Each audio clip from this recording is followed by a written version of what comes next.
Bonjour à tous. Le dernier épisode de podcast portait sur la communication toxique.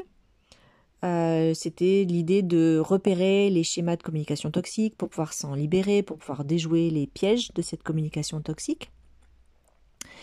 Et je voulais continuer donc sur ce thème de la communication. Et là, aujourd'hui, je vous propose un podcast sous l'angle de l'Ayurveda. L'Ayurveda, vous savez, c'est une science, une médecine, une science ancestrale indienne. Elle nous enseigne également que notre manière de parler, d'écouter, de réagir, elle est influencée par notre nature profonde, nos doshas, mais aussi par notre état du moment et que l'on appelle les gunas. Donc j'ai traité dans un épisode précédent les gunas, que sont sattva, rajas et tamas.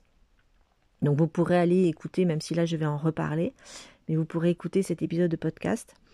Comment ça se fait que certaines personnes coupent la parole sans s'en rendre compte? Pourquoi il y en a d'autres qui évitent tout type de discussion, difficile ou pas tellement difficile?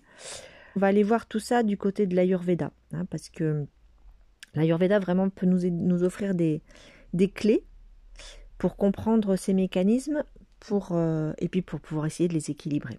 Dans cet épisode, nous allons voir comment les doshas, donc Vata, Pitta, Kapha, influencent notre manière de communiquer et d'écouter.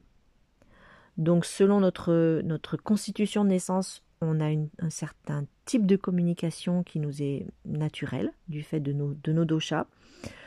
On va aller voir l'impact des gunas, donc sattva, rajas et tamas, sur la qualité de nos échanges. Et puis, je vais aussi vous donner des pratiques, des petites clés, des pratiques ayurvédiques simples, efficaces, qui peuvent aider à purifier un petit peu notre parole et pour retrouver une communication harmonieuse. Donc en fait, que vous soyez déjà familier avec l'Ayurveda ou que vous découvriez cette approche aujourd'hui, en fait cet épisode, j'ai vraiment envie qu'il vous aide à prendre du recul sur nos propres schémas de communication. Donc je vous invite à écouter avec curiosité et puis à voir si vous vous reconnaissez dans certaines descriptions.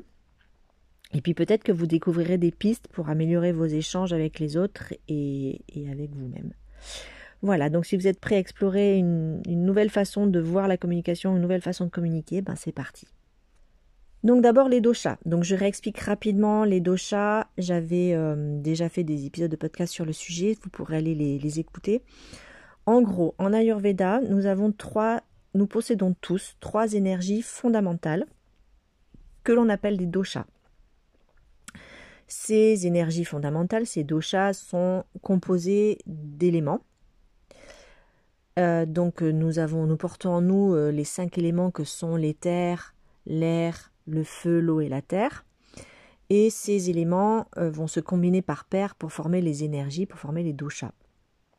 Donc il y a un dosha qu'on appelle Vata, qui est la combinaison de l'air et de l'éther. Nous avons le dosha Pitta, qui est la combinaison de l'élément feu et de l'élément eau. Et nous avons le dosha Kapha, qui est la combinaison de l'élément terre et de l'élément eau. Donc chacun d'entre nous possède une combinaison unique de ces 3 doshas. Nous avons tous en nous ces 3 doshas, mais dans une combinaison qui nous est unique. Et donc c'est ce qui fait notre constitution, notre prakriti. Et ça va vraiment influencer notre tempérament, ça influence nos émotions et donc bien sûr notre façon de communiquer. Vata, c'est le communicant qui est expressif, mais dispersé. Les personnes qui sont dominées par Vata, elles sont souvent très bavardes, elles sont expressives et elles sont créatives. Elles adorent partager leurs idées, elles adorent explorer de nouvelles conversations, elles ont une énergie communicative, ce sont des gens qui aiment parler. Mais quand Vata est en déséquilibre, quand il y a trop de Vata, alors là ça peut poser des problèmes dans la communication parce que là, dans ces cas-là, quand Vata est en excès, on va observer une parole qui est très rapide, qui manque de structure, qui est décousue, dispersée. Donc voilà, ça fait ce type de personne qui, oui, où ça part un petit peu dans tous les sens, qui va avoir tendance à interrompre les autres, et qui s'en rend même pas compte, qui va passer d'un sujet à un autre. Et on peut entendre dans la voix une forme d'anxiété, oui, une forme d'anxiété dans la voix. Et puis, dans ces cas-là, on va avoir de la difficulté, ces personnes vont avoir de la difficulté à écouter activement. Parce qu'en fait, ça se disperse tellement dans leur esprit que elles sont pas vraiment dans l'écoute. C'est le genre de personne qui vous pose une question, vous commencez la réponse et puis pouf, elle vous repose tout de suite une autre question. Vous voyez ? Donc c'est très dispersé, c'est très décousu, ça passe, on sent que ça passe d'un truc à un autre dans leur tête très très vite. Voilà, donc ça c'est quand Vata est en déséquilibre, est en excès. Donc c'est très difficile pour elle du coup d'entretenir une bonne communication. C'est très difficile pour les personnes qui sont en face de les écouter. Parce que ça part tellement dans tous les sens que c'est très très compliqué. Donc quelques conseils ayurvédiques si on sent on se rend compte qu'on a un Vata déséquilibré. Essayez donc il va falloir calmer Vata. Donc il va falloir pratiquer l'ancrage. Donc là, on peut utiliser de la méditation. Le type d'alimentation va être très important, d'avoir des routines fixes.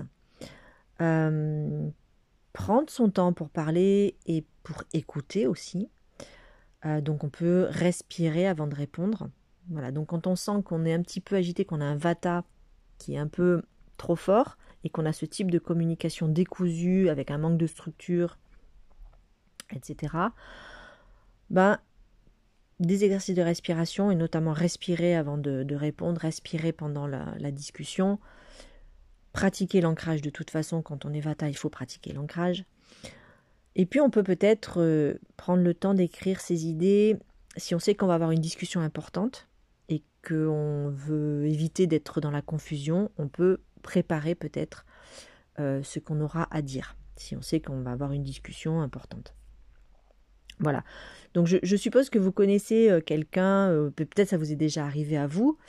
Vous savez, ces personnes qui parlent beaucoup, les idées partent dans tous les sens.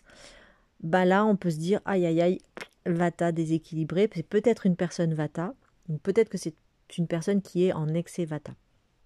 Pitta.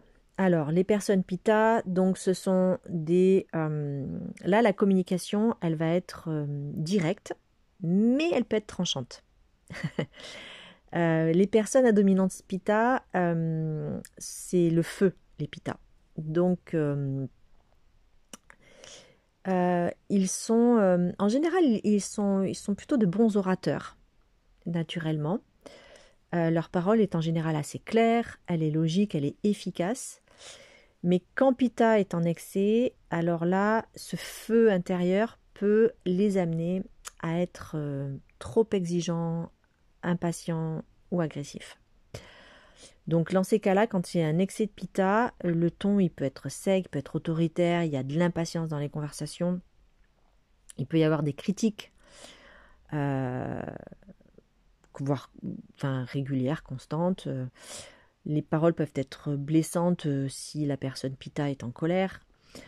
Donc là, il va falloir pratiquer la douceur, pratiquer la patience. Donc là aussi, respirer avant de répondre. Donc non pas respirer pour clarifier la pensée. En général, les Pitta ont la pensée claire. Mais respirer pour pouvoir choisir ses mots avec bienveillance. Et puis refroidir ce feu intérieur. Donc là aussi, le type d'alimentation va être importante. Une alimentation qui va rafraîchir. Des tisanes aussi rafraîchissantes. Donc la menthe, la rose, le fenouil. Et puis apprendre, là aussi, l'écoute active. Apprendre pour avoir la patience d'écouter sans interrompre, pour pas terminer les phrases de l'autre, pour pouvoir intégrer de la communication bienveillante.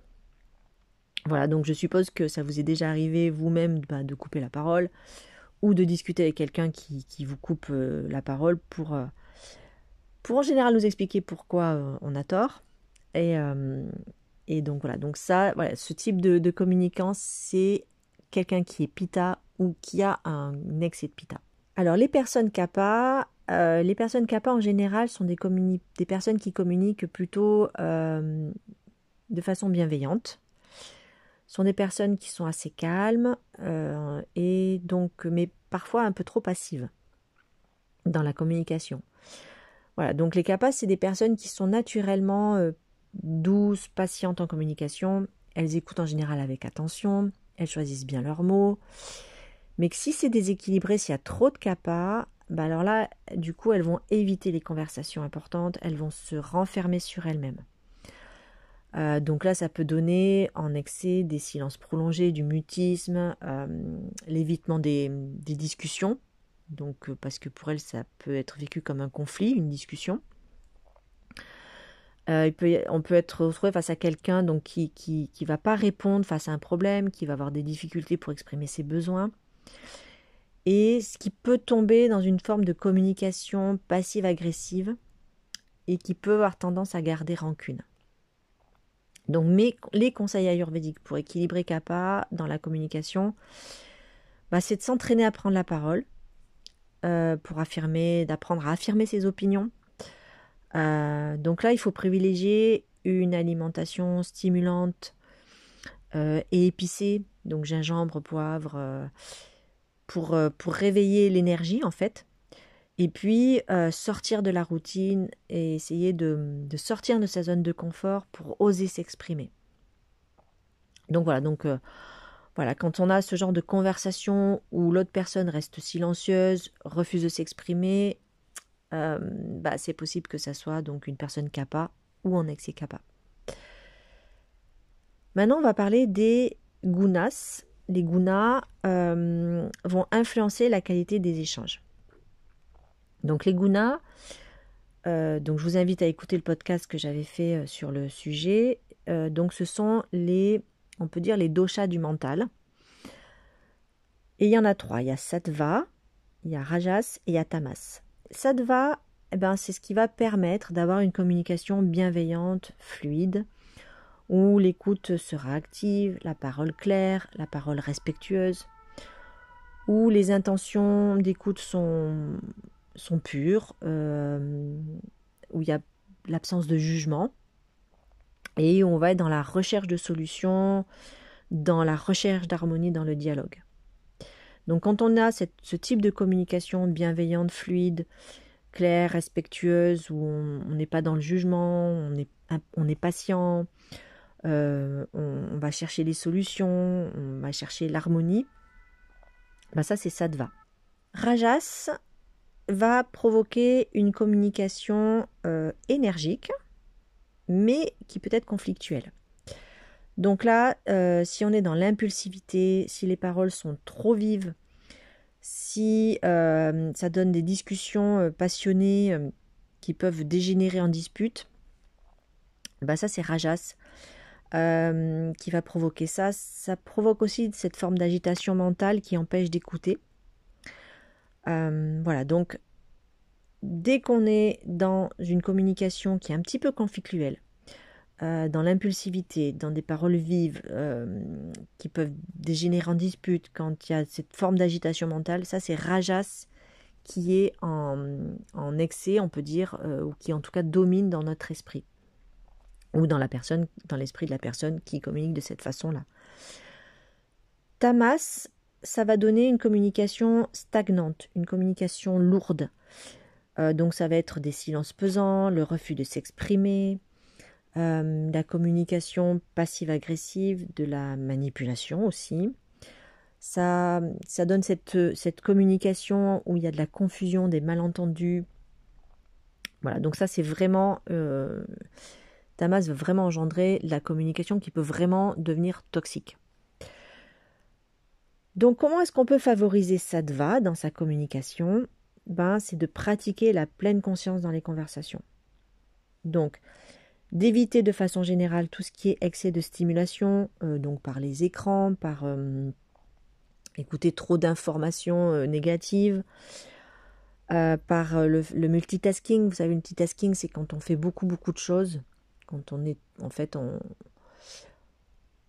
quand on fait beaucoup de choses en même temps, et que du coup on ne peut pas être en la pleine conscience de chaque chose, on peut, pour favoriser sattva, on peut utiliser des mantras de vérité, des mantras de bienveillance.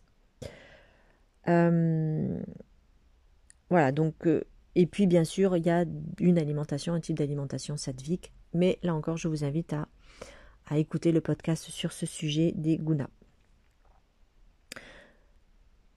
Donc, quelques outils pratiques pour assainir sa communication. Donc, un des outils qui sert dans plein de situations, et notamment dans la communication, c'est la respiration, l'exercice de respiration. Si on pratique tous les jours ou régulièrement des pranayamas, comme Nadi Shodhana par exemple, donc on va apprendre à avoir une respiration consciente. Et le fait d'être dans la pleine conscience de sa respiration, ça permet vraiment de calmer le mental. C'est ce qui est utilisé dans la méditation. Donc, si on sait qu'on risque d'avoir une conversation peut-être un peu qui peut être tendue, on peut pratiquer la respiration avant la conversation et pendant la conversation. On peut utiliser des plantes et des tisanes apaisantes. On peut aussi s'entraîner à chanter des mantras, et des mantras notamment qui vont ouvrir, on va travailler sur le chakra de la gorge, Vishuddha, donc le chakra de la gorge. Il y a plusieurs moyens pour ouvrir le chakra de la gorge, pour qu'il fonctionne bien. Et notamment, on peut utiliser le mantra Aham, qui va permettre d'ouvrir ce chakra. Bien sûr, on peut pratiquer la méditation et la visualisation aussi. On peut donc aussi méditer, visualiser sur le chakra de la gorge, le chakra Vishuddha. On peut essayer de visualiser une lumière sur notre gorge tout en récitant le mantra Aham. On peut aussi faire des exercices comme écrire ses pensées avant une discussion difficile. Donc on prend le temps de mettre à plat ce qu'on veut dire, parce que ça permet d'écrire ce que... Si on sait qu'on va avoir une conversation peut-être un peu difficile, ou en tout cas chargée émotionnellement, quand on doit dire quelque chose à quelqu'un et qu'on sent que émotionnellement ça va vraiment beaucoup nous impacter, que ça va nous demander de gérer beaucoup d'émotions, on peut écrire. Le fait d'écrire d'abord, on va pouvoir sortir les émotions à ce moment-là, au moment où on écrit, et de voir les mots qu'on va utiliser. Donc ça va décharger, en fait, ça va permettre de décharger ces premières émotions-là, que ce soit la colère, que ce soit la tristesse. Donc on va le faire tranquille chez soi, tout seul devant sa feuille. On va pleurer un bon coup, on va s'énerver un bon coup, on va pouvoir sortir tout ce qu'il y a à sortir au niveau émotionnel. Et du coup, après, dans la discussion, on aura évacué une partie de la charge émotionnelle. Et ça peut permettre après d'apaiser la conversation une fois qu'on l'aura. Voilà, donc j'ai vraiment voulu donc vous expliquer donc les liens entre l'Ayurveda et la forme de communication que l'on peut avoir. Donc, essayez de voir si vous êtes plutôt un type de communicant Vata, plutôt Pitta ou plutôt Kapha. Et puis, essayez de voir... de voir aussi, de repérer chez l'autre aussi des types de communication. Mais en fait, l'idée, c'est quand même de travailler sur soi-même. Enfin, de se regarder soi-même fonctionner, de se regarder communiquer. Donc voilà, est-ce que vous avez plutôt une communication de type Vata, donc beaucoup d'agitation, une communication décousue, des difficultés à écouter, des difficultés à construire à structurer sa communication, à structurer ses propos. Ça, c'est Vata en excès. Est-ce que vous êtes plutôt du style un peu tranchant? C'est très clair, très, très clair dans votre tête ce que vous voulez dire. Vous aimez aller à l'essentiel, vous voulez que ça aille essentiel, mais du coup, il y a une forme d'impatience. Et ça peut être un peu tranchant. Moi, j'ai ce type de communication parce que je suis Pitta. Donc, je sais que Je n'ai pas trop de difficultés en général à exprimer les choses, d'où les podcasts. Mais parfois, je sais que je peux être dans une forme d'impatience. Les gens qui tournent autour du pot, qui mettent 3 plombes pour dire un truc, je sens que ça m'agace. Voilà, parce que j'aime que les choses soient dites rapidement. Voilà, donc je peux vite ressentir de l'impatience si l'autre en face de moi n'exprime pas ou exprime avec difficulté ou que ça part dans tous les sens, etc. Donc là, je dois vraiment travailler, moi, la douceur, la patience, parce que j'ai ce feu en moi qui me rend impatiente. Donc, qui me permet d'avoir cette énergie de communication et voilà, cette facilité aussi de communication, mais qui, si c'est en excès, peut me rendre un petit peu impatiente, un petit peu tranchante. Voilà, et si vous avez des difficultés à dire les choses, une communication, voilà, vous êtes plutôt dans la passivité, vous laissez parler les autres, etc., vous êtes plutôt de type kappa, et vous pouvez essayer de vous entraîner, si ça vous complique parfois les choses, à exprimer vos émotions, exprimer vos besoins, oser dire, et voilà. Et puis, il y a donc les doshas et puis il y a les gunas. Donc, essayez de voir en dehors de votre constitution, en dehors de vos doshas, eh bien, est-ce que vous êtes plutôt sattvik, donc calme, bienveillant, vous cherchez l'harmonie, vous cherchez les solutions, vous êtes patient, etc. Ou est-ce que vous êtes plutôt rajasique? On est en général plutôt rajasique.